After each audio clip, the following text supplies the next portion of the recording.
hagati yawe, kirya gihe nibwo Uwiteka yatabaye, ibyari bibi yabihinduye byiza. Imana yacu ntabwo ari ikigirwamana, ntakinanira kuko ishobora byose.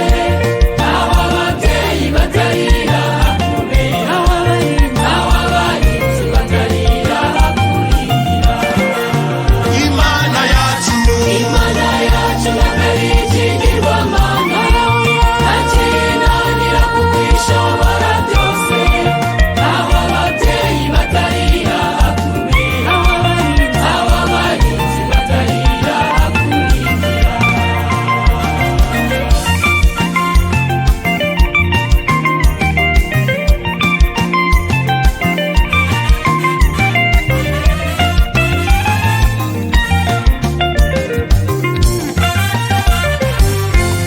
Nshuti mukundwa, kora ibyiza bigishoboka, ukuri kose burya ni ukubera Imana, kandi yaguteguriye igihugu cyiza, igihugu cyuzuyemo amata n'ubuki, kizaturwamo n'abera bihanye ibyaha, icyamana ukazibana